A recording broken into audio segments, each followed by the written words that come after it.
Alors, monsieur, bonjour, bienvenue sur zonetotalsport.com. Alors, aujourd'hui, j'explique un grand jeu que vous pouvez faire avec les de première à sixième année, surtout dans des journées spéciales comme, exemple, l'Halloween. Vous pouvez faire ça dans la semaine de l'Halloween ou avant Noël, etc.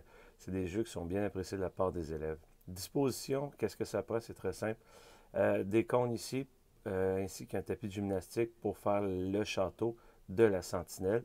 Ensuite, ça prend un, 2, 3, 4, 5 cônes de différentes couleurs avec des cerceaux de la même couleur que le cône. Donc ici, cerceau vert, donc cône vert, etc. Ensuite, moi, ce que je rajoute aussi, ce sont deux dossards de la même couleur que le cône.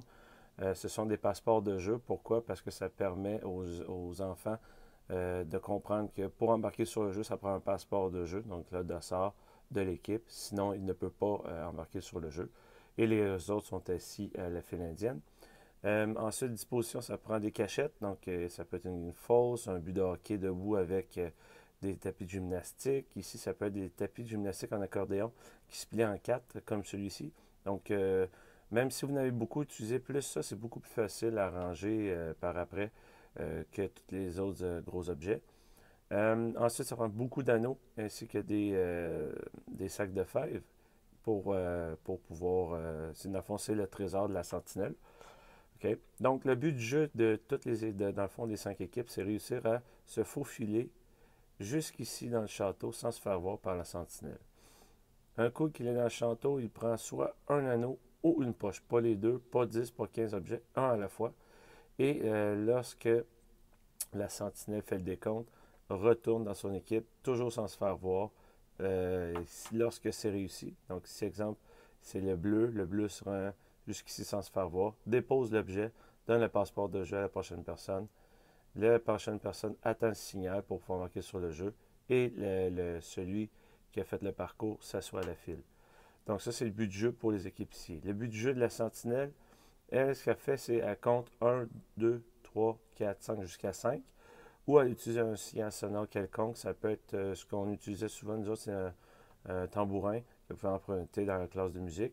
Donc, il frappe 5 coups de différentes vitesses. Et pendant ce temps-là, lorsque les enfants entendent le bruit, soit le décompte ou la frappe sur le tambourin, ils ont le droit d'avancer.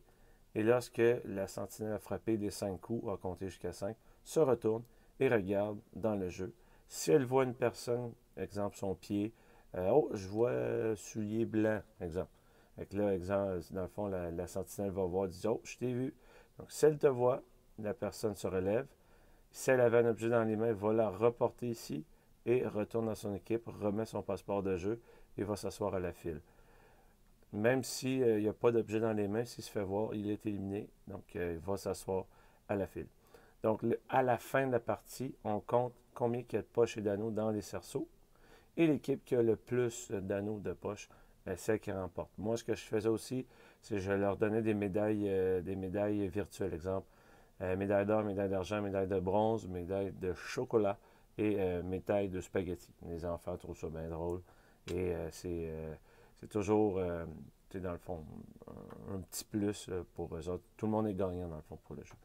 Donc voilà, c'était le jeu de la sentinelle. Pour plus de détails, www.sontatasport.com.